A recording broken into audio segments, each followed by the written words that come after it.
আমৃত্যু ভালোবাসি তোকে সিজন 2 পর্ব 15। আবির হালিমা খানকে বলল, মামনি মেঘের খাবারটা আমাদের রুমে দিয়ে আসবে প্লিজ।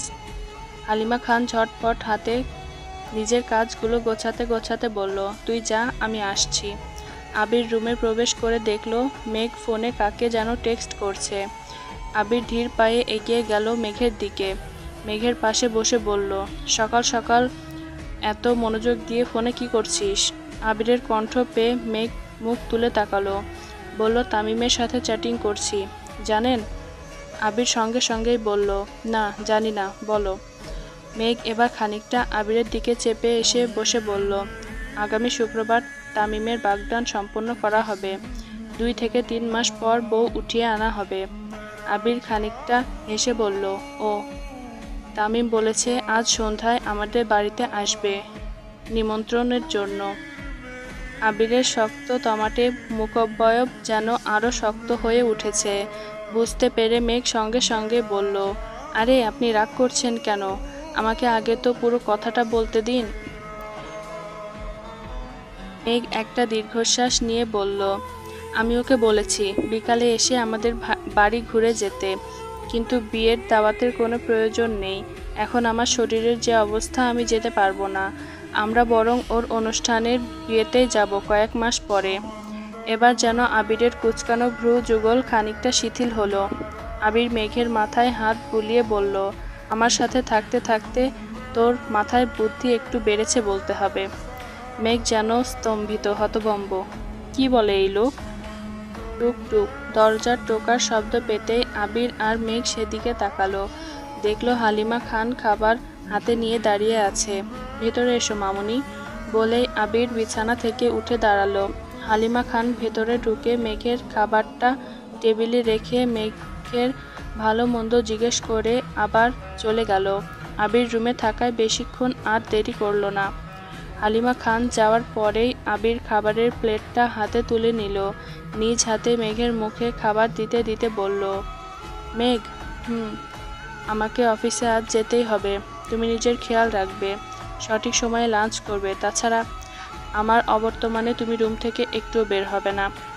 আগের সব কথাগুলোই মোটামুটি ঠিক ছিল, কিন্তু আবিরের মুখে রুম থেকে না বের হওয়ার আদেশ শুনে মেঘের মুখটা সহসায় অন্ধকারে ছেয়ে গেল। আবির তা বুঝতে পেরেই মেঘের মাথায় হাত রাখলো। হাত বোলাতে বোলাতে বলল, আমার মেঘ নিশ্চয় আমাদের সন্তানের ভালো চায়, তাই না? মেঘের মুখে খাবার থাকা অবস্থায় সঙ্গে সঙ্গে মেঘ মাথা নাড়িয়ে সম্মতি দিল। হ্যাঁ, সে চায় তাদের সন্তান ভালো থাকুক। আবির সন্তুষ্টির চোখে তাকিয়ে মেঘকে দৃঢ় কণ্ঠে আবারও বোঝালো, রুম থেকে বের হয়ে হাঁটাহাঁটি করলে ওর সমস্যা হতে পারে। তুমি নিশ্চয় চাও না আমাদের বেবির কষ্ট পাক। মেঘ আবারও মাথা নাড়িয়ে জানালো, সে চায় না। তুমি সারাদিন রুমেই থাকবে। তোমার যা প্রয়োজন হবে তা সঙ্গে সঙ্গেই আনিয়ে দেওয়া হবে। প্রয়োজনে আমি তোমার জন্য আরও একটা হেল্পিং হ্যান্ড রাখবো। সে সর্বক্ষণ শুধু তোমার সঙ্গেই থাকবে। তারপরও তুমি হাঁটাহাঁটি করবে না। আমি যদি পারতাম তোমাকে রেখে কখনোই অফিসে যেতাম না। আশা করি তুমি এমন কিছু করবে না যার জন্য আমাকে অফিস থেকেও টেনশন করতে হয়। আবিরের দীর্ঘ কথা শুনে মেঘ এবার কিছুটা সিরিয়াস কণ্ঠে বলল, আহিয়ার আব্বু, আপনি কেন এত টেনশন করছেন? আমি আপনাকে টেনশন দেওয়ার মতো কোনো কাজই করব না। আপনার সকল কথা মেনে চলব। আপনি কাজে মনোযোগ দিন ভালোভাবে। মেঘের প্রতিশ্রুতি শুনে আবির কিছুটা স্বস্তি পেল। মেঘের কপালে দীর্ঘ একটা চুমু দিয়ে বলল, আমি জানি আমার মেঘ আমার সকল কথাই শুনবে। বলেই আবির যাওয়ার উদ্দেশ্যে উঠে দাঁড়ালো। আহিয়ার আব্বু। মেঘের কণ্ঠ শুনে আবির মেঘের দিকে তাকালো। ঠিক তখনই মেঘ বিছানায় বসে আবিরের কোমর জড়িয়ে ধরে পেটে মুখ গুজে দিয়ে বলল, আপনি যখনই ফ্রি হবেন তখনই আমাকে টেক্সট করবেন। রুমে আমার একা একা ভালো লাগবে না। যদিও বন্যা এসে বসে থাকে, তারপরও আপনি টেক্সট করবেন। আসার সময় আমার জন্য কয়েকটা উপন্যাসের বই নিয়ে আসবেন। আবির মৃদু হেসে মেঘের মুখটা তুলে মেঘের কপালে আরেকটা চুমু দিয়ে বলল, আপনি যা হুকুম করবেন তাই হবে ম্যাম। আপনার জন্য এই বান্দা সর্বদাই হাজির। মেঘ এবার খিলখিলিয়ে হেসে দিল। গতকাল থেকে আবির যতটা ডিপ্রেশনে ছিল, মেঘ যেন আজ এক মুহূর্তেই তার হাসির ঝলকে সব ডিপ্রেশন কাটিয়ে দিল। মূলত আবিরের এটাই প্রয়োজন ছিল। অফিসে যাওয়ার আগে মাইন্ড ফ্রেশ হওয়া অতি গুরুত্বপূর্ণ। তাছাড়া আজ ইম্পর্টেন্ট একটা মিটিং আছে। শুনুন। মেঘের ডাকে আবিরের হুঁশ ফিরল। সে চিরচেনা কণ্ঠে বলল, মেঘ আবিরকে আগের মতোই জড়িয়ে ধরে পেটে একটা চুমু খেয়ে বলল, তাড়াতাড়ি বাড়ি ফিরবেন। আবির খানিকটা ঠোঁট প্রসারিত করে হেসে বলল, ফিরব। বেলা প্রায় 2:30। ধরণীতে আজ যেন তাপ প্রবাহের তীব্র পরিমাণ বেড়েছে। তাছাড়া ব্যস্ত ঢাকা শহরের ট্রাফিক যানজট তো আছেই। ঘেমে নিয়ে কলেজ থেকে বাড়ি ফিরছে মিম। এসেই কোন দিকে না তাকিয়ে সোজা উপরে চলে গেল নিজের রুমে। উদ্দেশ্য দীর্ঘ একটা শাওয়ার নেয়া। 40 মিনিটে দীর্ঘ একটা শাওয়ার পর ওয়াশরুম থেকে বেরিয়ে মিম ড্রেসিং টেবিলের আয়নার সামনে গিয়ে দাঁড়ালো। হাতে হেয়ার ড্রায়ারটা নিয়ে যেই না চুলগুলোকে শুকাতে যাবে তখনই চোখ পড়ল সামনের মিররে। মিমের তো চক্ষু চড়ক গাছ। মুহূর্তেই পিছনে ঘুরে তাকালো। না, এটা তো কোনো চোখের ভ্রম নয়। জলজান্ত একটা ছেলে মানুষ। তারই বিছানায় এক পায়ের ওপর আরেক পা তুলে শুয়ে আছে। মিম খানিকটা সামনে এগিয়ে গেল। কে আপনি? আমার রুমে কি করছেন? এই যে, হ্যালো। বিপরীত পাশ থেকে কোনো সাড়া শব্দ না পেয়ে মিম আবারও ডেকে উঠল, এই যে মিস্টার, আমার কথা শুনতে পাচ্ছেন? সামনে থাকা অবয়বটি এবার চোখের পলকেই উঠে বসে পড়ল। ছেলেটির হঠাৎ কর্মকাণ্ডে মিম খানিকটা ভয় পেয়ে 2 কদম পিছিয়ে গেল। ভয়ে চোখ জোড়া খিচিয়ে বন্ধ করে স্থির হয়ে রইল। কি ম্যাডাম, ভয় পেয়েছেন? পরিচিত কণ্ঠ পেয়ে মিম পিট পিট করে চোখ খুলল। চোখ মেলে তো মিম আরও অবাক। মিম যেন বাকরুদ্ধ। চমকিত কণ্ঠে মিম কিছু বলতে না পেরে আশ্চর্য একটা কাজ করে ফেলল। মুহূর্তে ঝাঁপিয়ে পড়ল আরিফের বুকে। আরিফও শক্ত করে জড়িয়ে ধরল তার প্রেয়সীকে। দীর্ঘ 5 মাস পর তাদের দেখা। আরিফ বাবার ব্যবসার কাজে নতুন জড়িত হওয়ায় খুব বেশি সময় পায় না খান বাড়িতে আসার। গত 5 মাস আগে একবার মিমের কলেজের পাশে কফি শপে তাদের দেখা হয়েছিল। দীর্ঘ 5 মাসের তৃষ্ণা যেন মিটল আজ। ছাড়ো এবার। আরিফের নেশাতুর কণ্ঠে আওয়াজ পেয়ে মিম আস্তে করে বলল, আরিফ খানিকটা মুচকি হাসল। তারপর আরো শক্ত করে জড়িয়ে ধরল তার লাজুক লতাকে। আরিফ ধীরে ধীরে তার হাতের বাঁধন আরো শক্ত করল। মিমের এবার মনে হচ্ছে তার শরীরের হাড় গোড়গুলো যেন ভেঙে যাবে। হঠাৎই কি মনে করে যেন মিম মোচড়ামুচড়ি করে নিজেকে ছাড়াতে চাইল। আরিফ একটু বিরক্তি কণ্ঠে বলল, এতক্ষণ তো ছাড়তে চাইলে না, এখন আবার মোচড়ামুচড়ি কেন করছো? মিমের মস্তিষ্ক যেন হঠাৎই টনক নড়ল। এভাবে যদি ওদের কেউ দেখে নেয় তাহলে পরিণতি কি হবে তা ভেবেই মিমের হাত পা কাঁপুনি দিয়ে উঠল। এবার আরিফ মিমকে বাহু থেকে আলগা করে মিমের মুখটা 2 হাতের আঁচলায় নিয়ে নেশাক্ত কণ্ঠে বলল, কি হয়েছে জান, এভাবে কাঁপছো কেন? আমার ছোঁয়ায় কি তোমার অনেক খারাপ লাগছে? মিম মাথা নাড়িয়ে অসম্মতি জানালো, না, খারাপ লাগছে না। মিম আরিফের চোখের দিকে ভারার্ত দৃষ্টিতে তাকিয়ে কাঁপা কাঁপা কণ্ঠে বলল, কেউ চলে আসবে। মিমের মুখে অনর্থক ভয়ের কথা শুনে আরিফ কিছুটা বাঁকা হাসল, যা মিমের চোখের অগোচরে রয়ে গেল। আরিফ মুখটাকে একটু কঠিন করে মিমের দিকে তাকিয়ে বলল, আসুক, তাতে কি? মিম একটু কাঁচুমাচু হয়ে দাঁড়ালো। কি বলছেন এসব? এখনো সঠিক সময় আসেনি। আপনার কথা জানতে পারলে তখন সবাই মিলে আমাকে ঘাড় ধরে বিয়ে দিয়ে দেবে।